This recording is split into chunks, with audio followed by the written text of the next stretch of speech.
All right, welcome to the VK Podcast. I'm Mike. I'm Logan. And we got a lot to talk about, so let's get underway.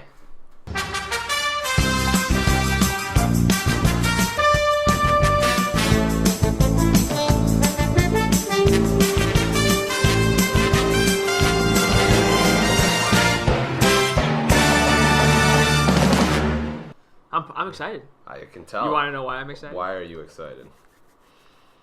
Because the first thing on the list right here is the Hawks agree to terms with Dylan Sikura. We talked about Dylan Sikura last week. Yeah. Finished the season at Northeastern and has signed with the Hawks on a 2-year deal, entry-level contract, which the first year will be burnt up as the remaining year, or I guess finishing up the rest of this season would be the first year of his contract. Well, you really think he's going to play in all the games? Yeah, absolutely. See what you got in him. Burn up a year on the contract. He plays one game. It burns out the contract, which True. That's why he signed it. Yeah. So tomorrow, against Winnipeg, will be his first game. Yeah, 2-year contract. He was drafted by the Hawks in the 6th round, 178th overall in the 2014 draft. Mm-hmm. Yeah, I mean, not really a whole lot to that. I know that you were looking forward to that.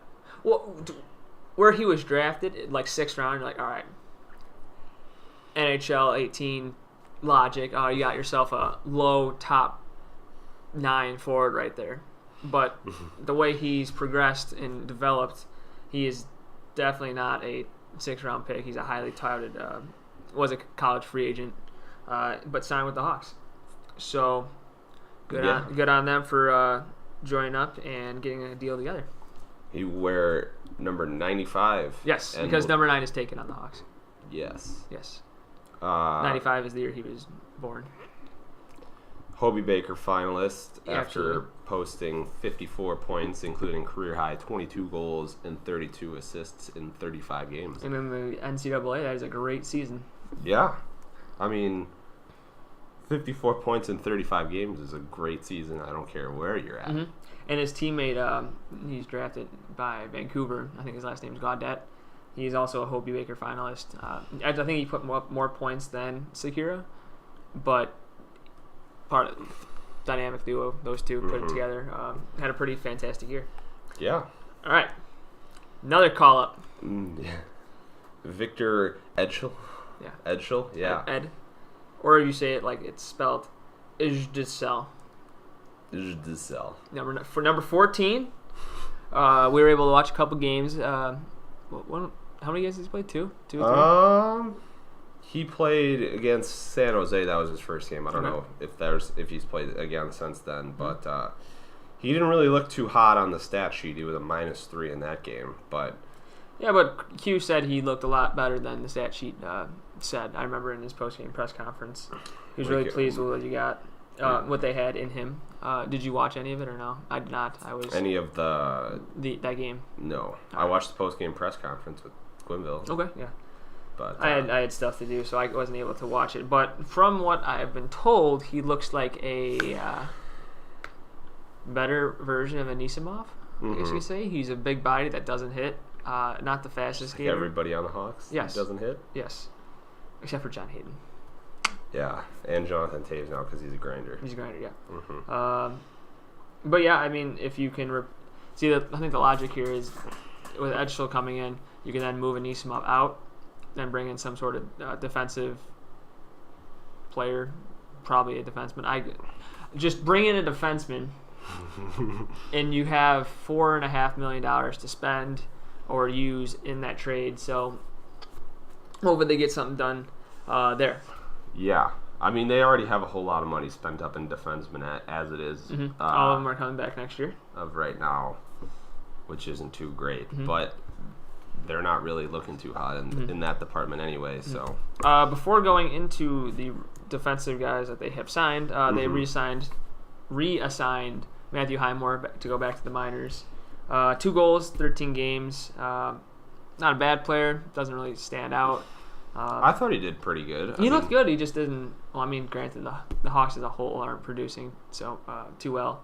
But I mean, yeah. Send him back to the minors. He was all-star down there. Get some experience in the playoffs, and then see what he's got next year. How is Rockford doing this year? I don't even know. I know in the beginning of the year they were doing pretty well, and now they're kind of tailed off. I don't know if they're going to make the playoffs. Maybe as a wild card. But, they're having a better season than last year, that's for sure. Yeah. Well, that's... I mean, I don't know if that's necessarily a good thing. I feel like all AHL hockey is just kind of average. See, what you get usually is if you have a really good NHL team, then your AHL team is bad. And vice versa. If you have a really bad NHL team, hopefully your minor leagues are very good. Unfortunately for the Hawks, they are now both bad, which doesn't look good for the future. No. But yeah, let's move into these defensive guys they signed. Yeah, they signed Blake Hillman Yes. to a 2-year contract, which runs through the 2018-19 season. He was also drafted by Chicago in the 6th round in 2016. Yep. He had 3 goals and 9 assists in the past season in 41 games for Denver. Yes. He is line mates with Ian Mitchell, who was our second-round pick from last year. So those two together had a really good season. Got some time to develop, and hopefully that pairing could be appearing on the Hawks in the next couple of years. It looks like his first year might also get burnt up and finishing out the rest of this current season. He's not going to wear number 55. I'm not sure if he's playing tomorrow, but for sure Dylan Sikura is. Yeah, I haven't heard anything about him playing tomorrow. And then So Colin Diala is getting the start on Friday, who they recently called up and sent Berube on to the waiver wire. Yeah, they did do that, didn't they? I really don't care because the goaltender situation is brutal, so I might as well call up everyone you have to see what you got moving on to next year. So, and I think they figure, I don't know if they can gain any more draft positions if they lose out the rest of the season, but they figure they really have nothing to play for except for a draft position anyway. So, I actually saw today that on Elliot Freeman's 31 Thoughts, the Hawks, it could be a potential, or there's rumors circulating that the Hawks might trade their lottery pick and hopefully gets back some like maybe 22, 23-year-old forward that would impact their team immediately. He didn't say how much truth or insight is actually into that, but it's definitely a possibility. I mean, what do you think about that? Yeah, I mean, I think if they draft somebody, that'll be great, but will it help them next year? Yeah, probably not. Probably not. So I wouldn't be opposed to that. But again, it depends on who they got back. Exactly. The article said you don't want to get back a 25, 26-year-old who's already fulfilled his potential. Yeah. You want to get somebody back who's still considered a prospect, but yet not already an established player. You kind of want that in between, which is very hard to find. But if you have a top pick, maybe like 7 or 8, that's something another team would look into trading. Yeah. Like one of the players that comes to mind is Jonathan Drouin when they traded him. He was a top prospect, 3rd overall. Played for Tampa Bay for about 2 seasons, and then they traded him to Montreal. That would be a player that you would try to acquire in that type of deal. Same thing like a Teravainen, someone who's on a rookie deal, who's already had NHL experience, but is still considered a prospect. Yeah, I would definitely not be opposed to that. No, it just depends. Or they get the 1st overall draft pick, and you just hold on to it because he's a franchise defenseman. So, but yeah, I mean, I don't think they're necessarily at the rebuild stage yet, like the Red Wings are. They're on that road, though. They're on their way there. Right. They're on their way there. So it's really a tough decision on if they want to draft the guy and just start rebuilding or if they, I think there are a couple good trades away from being back to a contender. I mean, like I said, you trade Anisimov and you already replaced him with Etchel.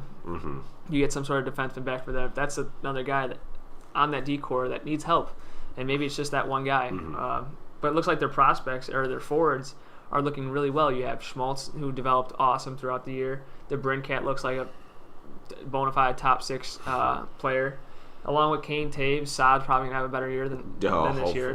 Dylan Sikura, we'll see what he's like. But if you think about that, that's 6 players already. And you still have Hinostroza down there. You have John Hayden and a couple others that I'm missing out. But, I mean, still, that's a pretty good team in itself. Yeah, I mean, they it's a very well-rounded roster.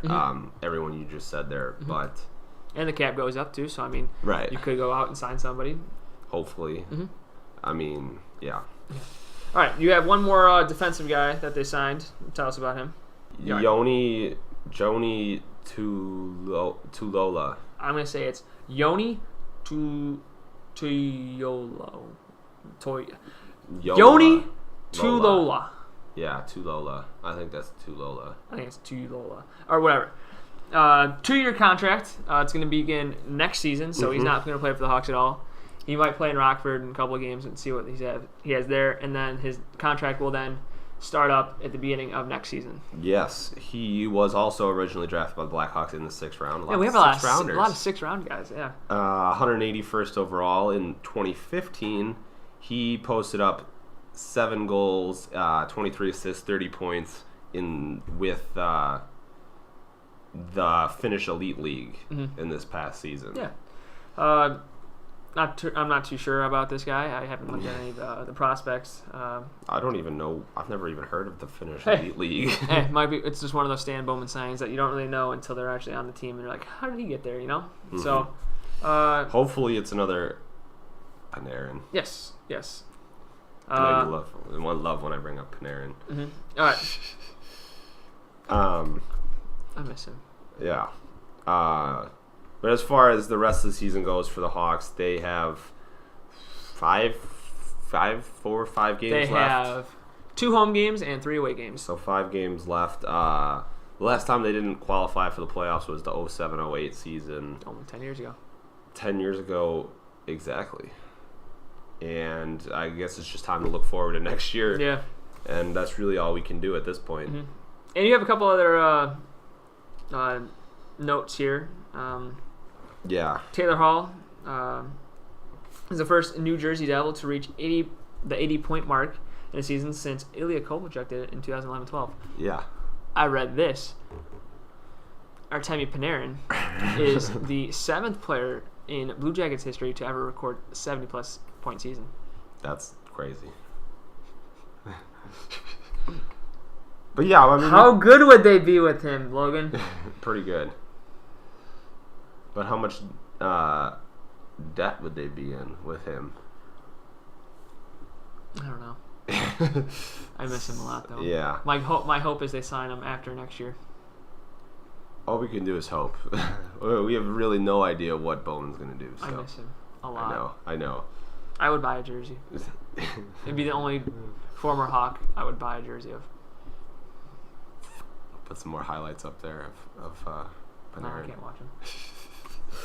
Anyway, we talked about Taylor Hall before having a phenomenal season with his 26 game point streak. I mean, yeah, he's played as of whenever I wrote this down yesterday, the day before. He had played 70 games, 33 goals, 49 assists. I mean, I'll take that any day of the week. Yeah, absolutely. On a side note, not really a side note, where did McDavid come from? He is now leading the league in points. All I see on my news feed on Instagram and everything is just McDavid scores 100th point. I'm like, how? Edmonton's doing awful. So he's the only bright spot in their season.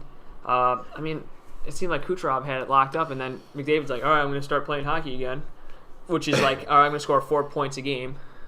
And it's just taken off. He's had 102 points in 77 games.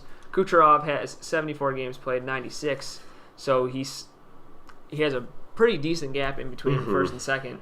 In terms of points per game, he is 4th. Actually 3rd. The guy only played 2 games.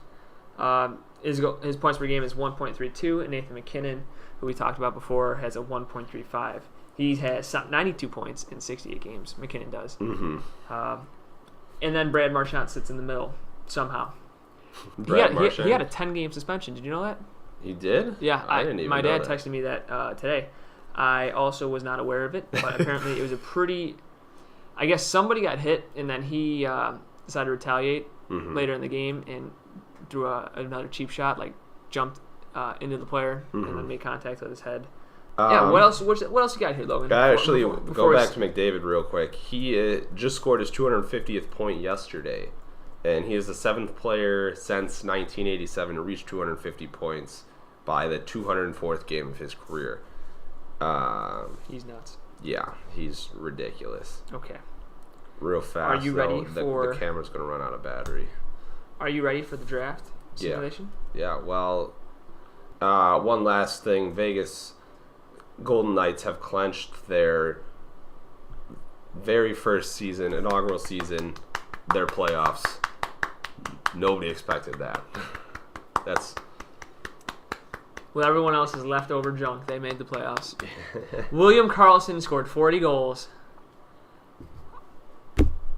Unbelievable. Congratulations, Vegas, on making the playoffs. Yes. With that being said, are you ready to move on to the draft simulation? Yes. Okay. You know what? I'm going to let you do it this time. Okay. I'm going to move this over, and I'm going to let you hit the button. And with the first overall pick in the NHL draft, it belongs to Buffalo. The second overall pick belongs to Ottawa Senators. Mm-hmm. And third, Chicago Blackhawks. All right. Now, with that being said, the Hawks are going to... This is the second time the Hawks have won the lottery on our show. Mm-hmm. Yeah, I mean, if you like the content, go ahead and hit the like button. Comment what you think, any improvements that we can make, or whatever you think. And you go follow us on Twitter. We have a newfound Twitter page, which Mike just followed today. So make sure you smash that like button. You gotta make me feel bad. It's my show. I'm the last one to follow it. Smash it. Well, we have 4 followers so far. So. Oh, you know what people usually do? They go, follow right here. Oh, yeah. Put it right there. Go ahead, follow or subscribe. We'll put some links right there. All right, cool. All right. Until next time. This is the PK Show. I'm Mike. I'm Logan. And we'll see you on the next one.